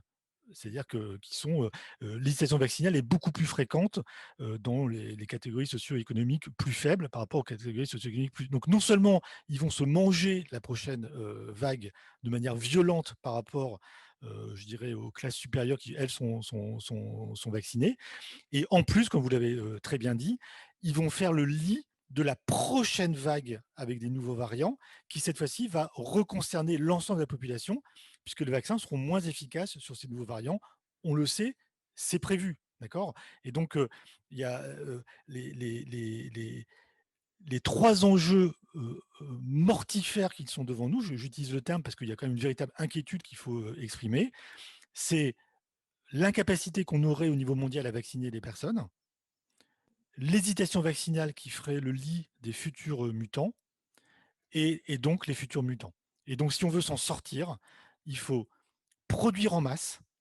Et donc, ça, c'est vous qui savez mieux que ça en termes de levée de brevets, ça, j'y connais rien, mais il faut des outils de production dans les pays concernés.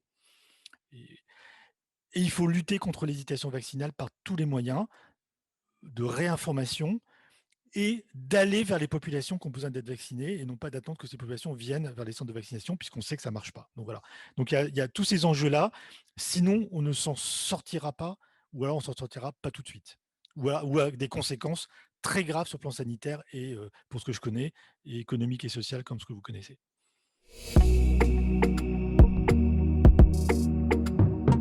Je pense que ce qui est intéressant dans l'échange qu'on a eu, c'est qu'on voit bien que la situation est une situation avec de multiples verrous. Un verrou d'acceptabilité, voire peut-être de mentalité d'une partie de la population, un verrou productif, et dans ce verrou productif, il y a déjà d'autres verrous. Et parmi ces verrous, le problème du partage des connaissances, des savoir-faire, je pense que, enfin là j'introduis la notion à dessein, puisque on parlait tout à l'heure de brevets, de partage de l'information contenue dans les brevets. Mais entre ce qui est contenu dans un brevet et ce que l'on met en œuvre pour justement réaliser l'invention, eh bien, il y a le savoir-faire, on en parlait tout à l'heure.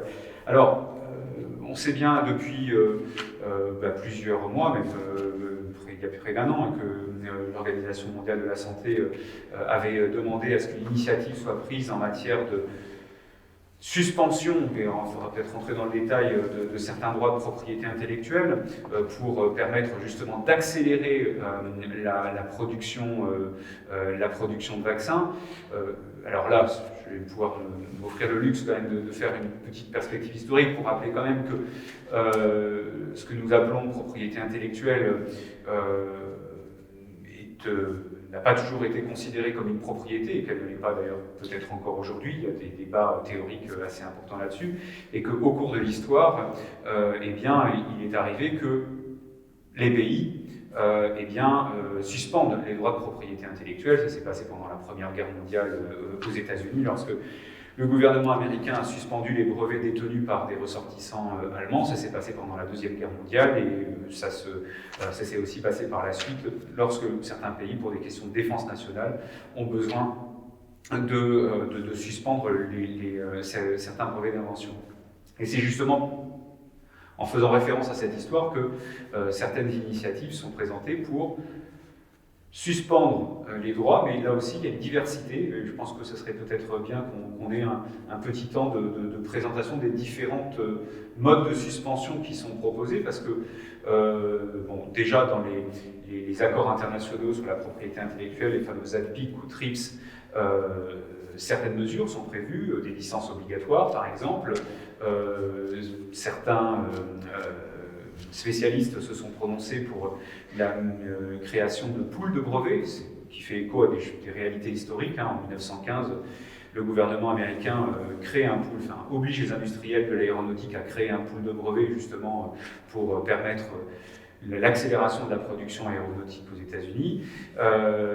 Et dernièrement, ou très prochainement, une proposition de quasiment mise entre parenthèses des accords ADPIC eux-mêmes est elle-même discutée. Donc on voit que vis-à-vis de ce rapport à la propriété intellectuelle, dont on a vu qu'elle était essentielle dans l'économie du vaccin, du médicament en général, eh bien les réactions, le curseur peut être posé différemment. Donc je ne sais pas, peut-être Vianney, souhaitez-vous nous présenter déjà nous rappeler finalement quel est l'enjeu de la question sur cette suspension de la propriété intellectuelle, et qu'est-ce que l'on met derrière en définitive? Oui, donc quelques éléments. Donc, déjà, le cadre international, hein, comme vous l'avez rappelé, pour les questions de propriété intellectuelle, c'est celui des accords TRIPS ou ATPIC, donc aspect de la propriété intellectuelle relative au commerce, qui ont été négociés à l'Organisation mondiale, au sein de l'Organisation mondiale du commerce en 1994, puis complétés en 2001, puis 2003. Donc la propriété intellectuelle, c'est la possibilité pour un inventeur d'avoir l'exclusivité de commercialisation de son invention. Donc c'est de pouvoir empêcher d'autres d'utiliser le savoir développé par l'inventeur pour produire et commercialiser l'invention. Donc évidemment, dès qu'il est question de commerce international, enfin, les pays ont ressenti le besoin d'harmoniser les règles de propriété intellectuelle internationalement. Donc les accords de l'OMC vont concerner une large partie des pays du monde, 164 pays, et harmoniser les règles de propriété intellectuelle, donc à savoir généralement une durée des brevets de 20 ans et la protection du savoir-faire, du secret industriel, etc. Dans ces accords,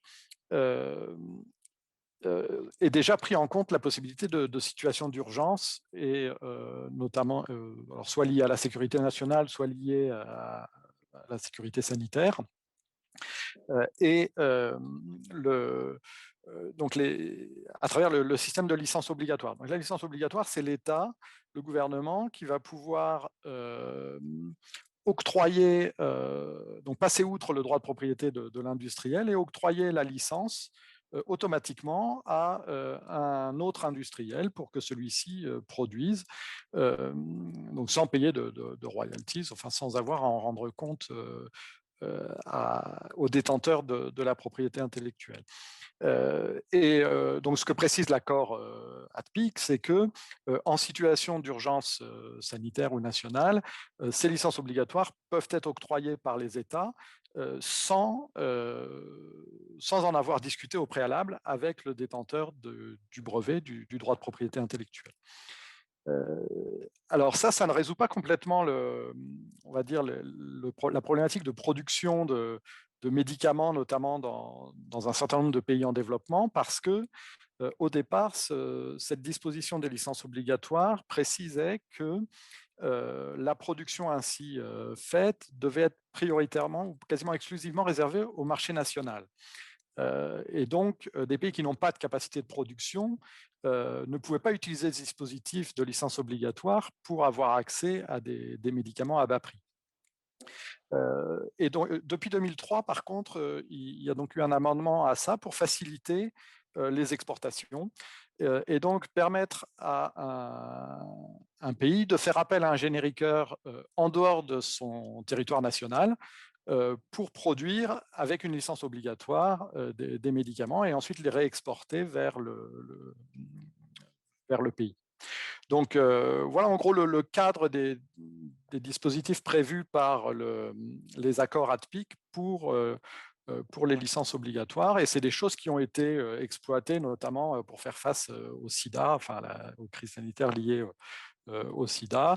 Depuis la mise en place de ces accords, une vingtaine de pays, ou de situations dans lesquelles des pays ont utilisé ce système de licence obligatoire, pas mal en Afrique pour l'accès aux trithérapies, et même tout récemment pour le Covid. Par exemple, en 2020, Israël a utilisé le système de licence obligatoire pour la production d'un médicament qu'on pensait prometteur pour traiter les symptômes de la Covid. La Hongrie, la Russie ont également utilisé des licences obligatoires au cours de la crise de la Covid. Eric ou Étienne? Oui, peut-être à partir de là, c'est un des dispositifs possibles, disons, pas seulement théorique, mais effectivement, qui a été utilisé pour tenter d'augmenter la production d'un médicament qui n'est pas disponible sur un territoire donné. Donc on peut imaginer que ça fasse partie des solutions. tout cas certains commentateurs, certains analystes, y voient une possibilité, et puis certains États aussi, sans doute, certains gouvernements aussi. Mais il y a une autre possibilité qui a été mise en avant par deux pays, qui sont l'Afrique du Sud et l'Inde, en octobre 2020, qui ont officiellement demandé à l'OMC de rendre possible une levée totale des brevets. Donc ça, c'est quelque chose de plus radical encore, dans le sens où l'ensemble des brevets relatifs aux technologies de prévention comme les vaccins, mais aussi de traitement comme les médicaments, mais aussi de diagnostic, qui ont quelque chose à voir avec la Covid, seraient, dans ce cadre-là, l'ensemble de ces brevets, de cette propriété intellectuelle, seraient susceptibles d'être utilisés par des industriels sans payer de royalties. Ou, comme l'a dit très bien Vianney, sans en tout cas rendre de compte aux industriels qui ont mené les recherches et développements qui ont abouti à cette propriété intellectuelle. Je crois que les accords TRIPS prévoient, mais c'est pas écrit de façon précise, il n'y a pas de borne quantitative, une rémunération raisonnable malgré l'utilisation des licences obligatoires. On pourrait imaginer qu'il y ait quelque chose de ce genre aussi à l'occasion de la levée des brevets. Mais ce qui est intéressant, c'est que cette proposition, elle vient de pays alors, dans lesquels le revenu par habitant n'est pas le plus élevé, bien sûr. Ce sont aussi des pays qui ont une industrie de génériqueurs. Et l'argument qui est porté par ces deux pays, qui sont évidemment appuyés par un grand nombre d'autres pays, je pense qu'on a évoqué une centaine de pays qui adhéraient à cette démarche-là dans les différents commentaires qu'on peut lire. Ce qui est intéressant, c'est qu'il y a un argument qui est intéressant, il me semble, qui est recevable, qui est qu'on est en train, j'étais pas là au début, mais je crois que vous l'avez largement commenté, on est en train de vivre quelque chose d'inédit, d'exceptionnel, d'extrêmement dommageable pour l'ensemble des populations du monde. Donc cet argument est difficile à contourner. Et l'argument est simple, parce que nous vivons quelque chose d'exceptionnel, peut-être faut-il mettre en œuvre quelque chose d'exceptionnel pour résoudre la solution qui serait effectivement de lever les brevets. Et ça, on peut l'entendre. Mais de l'autre côté, on a un avis qui est radicalement différent, qui est celui des industriels. Et puis d'autres parties prenantes qui vont appuyer le même point de vue. Et les industriels ont un point de vue qui est tout aussi intéressant. C'est-à-dire que les industriels disent, c'est sympathique, mais la raison pour laquelle nous disposons de vaccins qui ont été développés dans un temps extraordinairement court et qui sont extrêmement performants, avec des efficacités de 90 ou 95% pour ça. La raison pour laquelle nous avons des vaccins aujourd'hui, et puis peut-être dans quelques semaines ou mois, des thérapies qui auront de l'effet sur les symptômes, c'est qu'il y a des brevets, c'est qu'il y a de la propriété intellectuelle. En tout cas, c'est dans ce cadre institutionnel qui comprend, et ce n'est pas un élément mineur du puzzle, la propriété intellectuelle et les brevets, que des industriels, il y a très longtemps, et pas seulement des industriels d'ailleurs, des parties prenantes de l'écosystème pharmaceutique, il y a très longtemps, ont engagé des recherches qui ont abouti très rapidement aujourd'hui à la possibilité de créer des vaccins dans l'urgence. Si on lève la propriété intellectuelle, donc on modifie le cadre institutionnel, il n'est pas du tout sûr que les incitations qui étaient là pour amener ce dont nous sommes si contents de pouvoir bénéficier aujourd'hui sera disponible à l'occasion de la prochaine pandémie. Mais est-ce qu'il n'y a pas un problème de temporalité? Parce que je crois que ceux qui portent ce type d'initiative parlent bien d'une suspension temporaire du cadre, ce qui suppose un retour à la normale une fois que, espérons-le, la situation reviendra à une forme de normalité qui sera de toute façon pas la même. Et donc, est-ce que du coup, est-ce que la crainte, c'est pas que le temporaire devienne définitif? Est-ce que le système est à ce point fragile qu'une mise entre parenthèses signifierait l'effondrement de cette économie du vaccin, si je puis dire, aussi dépendante de la propriété intellectuelle? Après tout, des mises entre parenthèses de la propriété industrielle, on en a vécu pendant les deux guerres mondiales, et finalement les choses sont revenues à la normale. Ça prend toujours des coûts de transaction, mais on finit toujours par y arriver. Oui, j'espère que les guerres mondiales ne seront pas très fréquentes, En revanche, je crains que les pandémies le soient, elles, fréquentes, d'une part. Maintenant, je ne crois pas que la crainte de qui que ce soit que la levée des brevets dure trop longtemps. Je crois que tout le monde a bien compris qu'il s'agissait de les lever pendant un temps relativement court, mais qui se compte en années quand même, de façon à permettre justement à l'ensemble des parties prenantes de fabriquer ces capacités de production supplémentaires, de passer à travers ces apprentissages qui sont nécessaires à la production de vaccins qui, il y a un an et demi, n'existaient pas et pour lesquels donc, personne n'a encore de compétences partagées et figées et faciles à transférer. Mais ce qui est craint, c'est qu'il y aura des pandémies à venir. Ce qui est craint, c'est que les industriels, pas seulement les investisseurs, les chercheurs, anticipent que le jour où il y a une prochaine pandémie, le plus tard possible, mais enfin il y en aura, le pli soit pris. C'est-à-dire que systématiquement, parce qu'il y a une pandémie, on décrète que les brevets doivent être levés. À ce moment-là, les gens qui sont en situation aujourd'hui de prendre une décision, ils font face à une grande série de domaines thérapeutiques, et à l'intérieur des domaines thérapeutiques, comme les maladies communicables, différentes sous-catégories de maladies, certaines qui sont plutôt relatives à des virus ou des bactéries qui pourraient émerger à l'occasion de pandémies, et puis d'autres qui sont ces sous-domaines relatifs à d'autres types de maladies communicables qui sont plus courantes. Les choix des investisseurs ne seront plus les mêmes. S'ils anticipent que si aujourd'hui ils investissent dans ces sous-catégories particulières qui relèvent typiquement de bactéries ou de virus qui vont donner lieu à une pandémie le plus tard possible, le jour où elle aura lieu, cette pandémie, ils ne pourront pas en tirer un bénéfice économique qui viendra financer, payer les coûts de recherche et développement qu'ils ont engagés pendant 10 ans. Alors, les incitations seront réduites. Bien sûr, mais je crois savoir que, et je me retourne à la fois vers Eric et vers Étienne. Eric, vous évoquiez tout à l'heure dans cette historique finalement des vaccins ARN messagers vus à travers la propriété intellectuelle, mais à la veille de la crise, vous évoquiez les litiges qui existaient.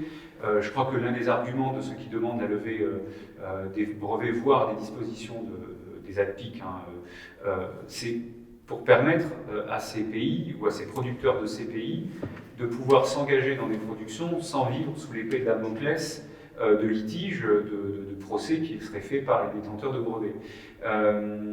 Et vous parliez tout à l'heure justement, Étienne, des risques juridiques. Et on peut aussi entendre cet argument selon lequel, vu l'urgence de la situation, il est quand même peut-être important de permettre à ceux qui ont les capacités technologiques, à la réserve près qu'il leur faut un transfert de savoir-faire par ailleurs, mais qui auraient les capacités technologiques de s'engager pour augmenter les capacités productives, de ne pas vivre sous l'épée de Damoclès de procès, qui sont d'ailleurs, en plus, on le sait, extrêmement coûteux en la matière. Je ne sais pas si Eric, Vianney ou Étienne voulaient réagir. Eric ? Donc, oui, on peut citer l'entreprise Moderna qui a dit il y a quelques temps qu'il s'engageait à ne pas lancer d'action en contrefaçon contre quiconque, mais en même temps, ils ont reconnu que de toute façon, même avec la levée de brevets, le savoir-faire, les secrets industriels et l'absence de savoir-faire et de secrets industriels ne permettraient pas à d'autres laboratoires tiers de fabriquer leurs vaccins sans leur aide et sans cet apport et ce transfert technologique. Et donc, oui, si on revient un peu sur les deux sujets, on a parlé des licences obligatoires qui, on l'a déjà dit, n'ont pas marché si bien que ça, même s'il y a eu quelques bons exemples. Le cas concret du Rwanda sur le HIV Triavir, la molécule, par exemple. Mais au-delà des difficultés, ce qu'on a dit, il faut que c'est produit par produit et pays par pays. Les États peuvent imposer des conditions supplémentaires. Certains pays craignent d'invoquer ces licences obligatoires parce qu'ils s'attendent peut-être à avoir des sanctions commerciales par après dans d'autres domaines. Il y a également le fait qu'il faut une rémunération adéquate du titulaire du brevet. Et tout ça fait que c'est vrai que le système de licence obligatoire a été, pour le moins, tout le monde est d'accord là-dessus, assez inefficace, alors que c'est à mon avis la direction qu'on peut prendre, parce que lever les brevets complètement, même momentanément, pour un certain nombre d'années, même si les risques contre la propriété intellectuelle pèsent très peu par rapport aux risques économico-sociaux de santé dans le monde. Mais voilà, je pense que le fait de maîtriser les effets du brevet plutôt qu'annihiler totalement un brevet semble un peu plus pertinente, mais force est de constater, pas seulement pour cette pandémie, mais pour les grands cas, c'était le HIV il y a maintenant 15-20 ans aux États-Unis. Il a fallu vraiment que l'Afrique du Sud, les gouvernements sud-africains mettent beaucoup de pression sur les laboratoires qui ont finalement dit non, pour notre image, on ne peut pas continuer comme ça. Donc il y a eu des accords de trouver. Mais donc voilà, la levée des brevets, c'est ça. On donnerait, d'après ce que propose l'Inde et l'Afrique du Sud, c'est d'aller vers une solution plus radicale, puisqu'on leur donne 3 mois pour trouver un accord sur le fait de donner une licence volontaire et de transfert de technologie. Et s'ils n'y arrivent pas, on s'en occupe à leur place. Et donc avec une rémunération qui serait bien moindre et donc une obligation non seulement, encore une fois, j'insiste bien sur le fait que les brevets, on parle de levée de brevets parce que ça parle beaucoup, ça parle à tout le monde dans les médias et que c'est un mot en général qui est un petit peu diffondé, mais il n'y a pas que ça, il y a les informations divulguées, les secrets de fabrication, les secrets industriels, les données de l'AMM, cette protection de l'AMM, qu'un générique ne peut pas utiliser les données d'AMM générées pour le princeps. Par exemple en Europe, pour ne citer que la durée en Europe, c'est 8+2. Donc pendant 10 ans, au-delà d'une existence d'un brevet, de toute façon, on ne peut pas, après cette protection, on va dire, réglementaire, copier une molécule.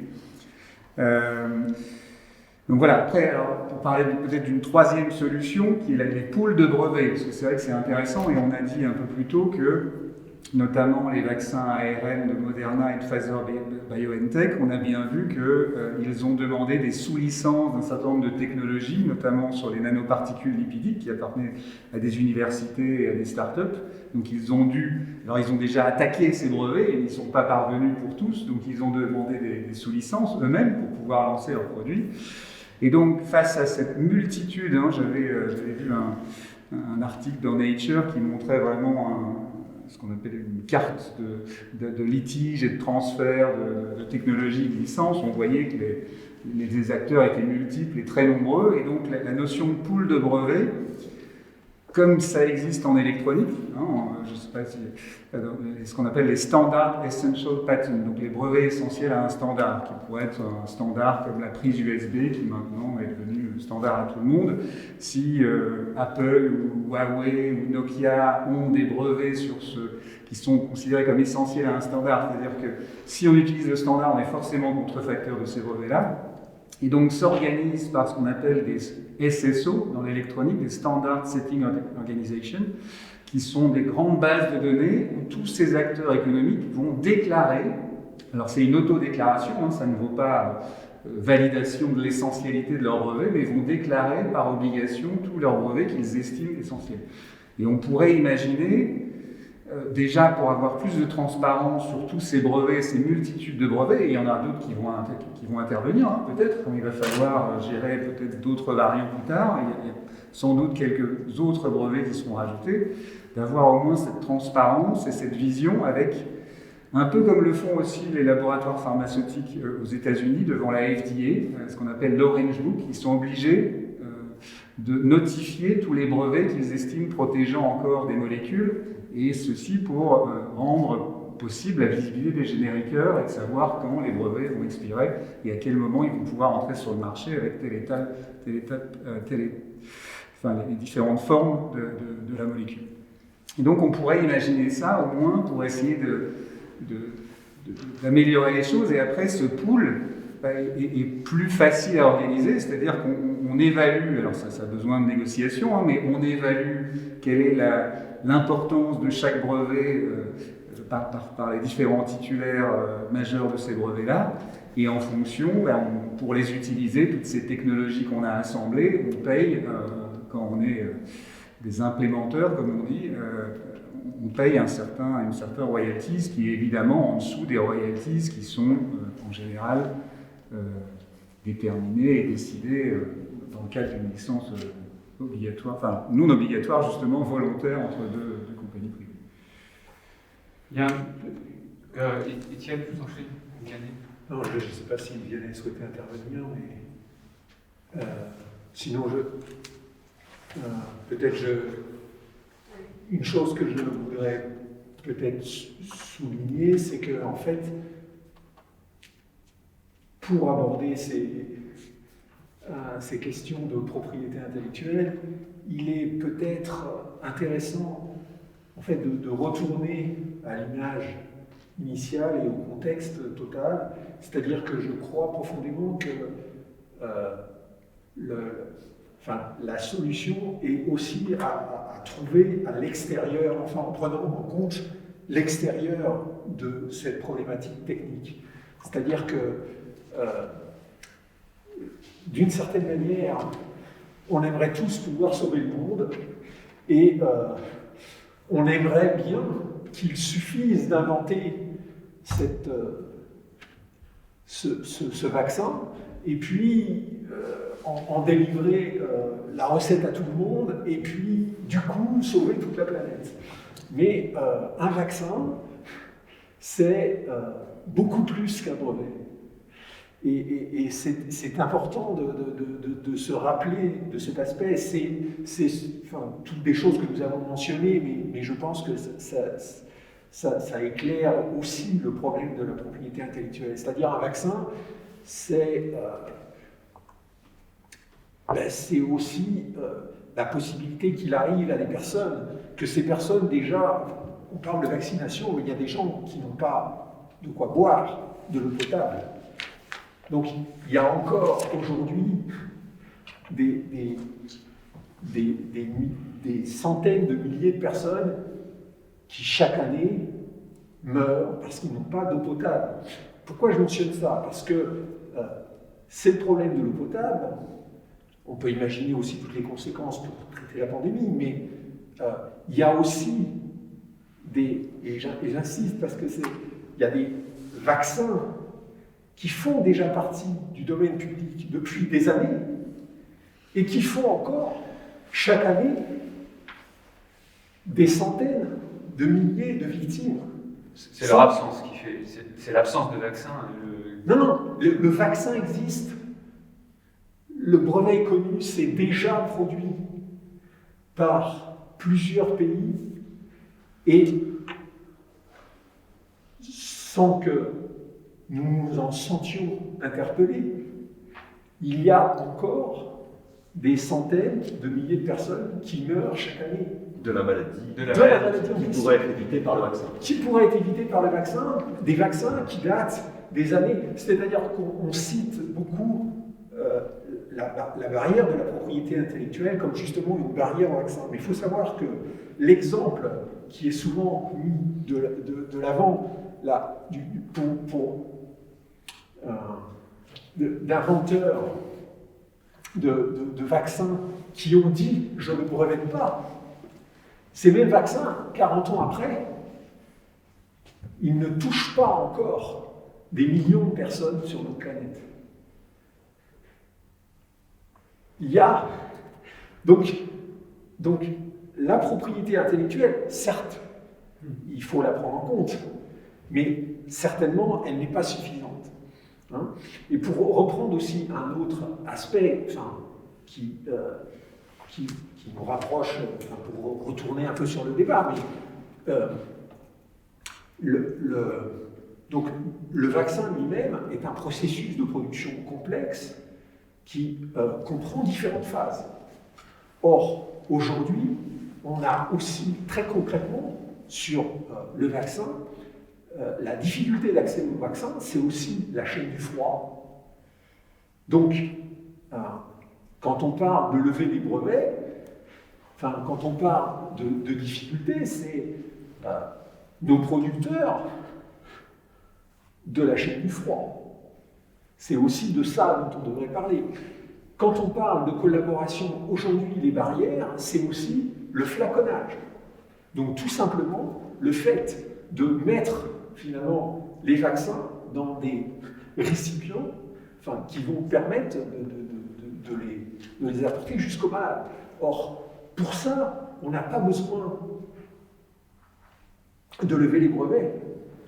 On a besoin de mettre en place des usines de production, de pouvoir s'affairer. Donc, et puis, les délais, disons, de mise en place d'une chaîne complète de production, surtout sur ces parties les plus complexes, sont des délais qui sont bien supérieurs à l'année. Donc, s'il s'agit de réagir dans l'urgence, justement parce que c'est l'urgence, on a bien d'autres choses à faire que de se préoccuper de la propriété intellectuelle. Parce que c'est pas cette partie-là, ça sera bien trop tard. Le temps que vous appreniez à faire des vaccins qu'on a du mal à faire, ça sera bien trop tard pour traiter de cette crise. Donc paradoxalement, le problème de la propriété intellectuelle est effectivement, pour des raisons de court terme, n'est peut-être pas le plus pertinent. Le problème de la propriété intellectuelle, c'est un problème, j'ai envie de dire, qui se pose à moyen terme et qui est à être vu ou conçu et compris aussi en lien avec tous les autres aspects qui sont aussi la question de la tarification des médicaments et la question de l'accès aux soins, qui sont des questions qui sont liées, en comprenant bien que justement ces questions-là sont des questions cruciales et qu'elles se posent et qu'elles sont là, y compris dans des situations où on sait, parce qu'il n'y a pas de problème de propriété intellectuelle. Donc si on n'adresse pas ces questions-là fondamentales de fond, d'inégalité des médicaments, on n'arrivera nulle part. Vianney, peut-être pour une dernière intervention, parce que nous avons largement dépassé le temps qui nous était imparti. Alors, non pas qu'il vous revienne de conclure ces échanges qui ont été très riches, mais comme vous êtes à distance, il faut aussi penser à vous. Sachant que David Launay est parti il y a une vingtaine de minutes. Merci beaucoup, Gabriel. Peut-être quelques mots sur... toujours sur la dimension internationale et sur le traitement différencié et la situation différenciée des pays en développement et des pays développés face à la vaccination, mais plus généralement face à la pandémie. Derrière les négociations en cours à l'OMC et au sein de l'OMS, donc il y a un enjeu un peu de gouvernance mondiale, mais aussi de traitement différencié justement des pays en développement par rapport aux pays développés. Et pour un certain nombre de personnes, on va dire il est normal que dans les pays développés, les gens payent un prix relativement élevé pour les vaccins et pour l'innovation produite par les industriels. Évidemment, ce qui est considéré comme anormal, c'est que les pays en développement qui n'en ont pas les moyens soient obligés de payer la même chose. Et tous les instruments qui vont avoir tendance à uniformiser le traitement des pays en développement et des pays développés vont soit rencontrer le problème que les pays en développement doivent payer trop, soit rencontrer le problème que personne n'a payé pour l'innovation au final.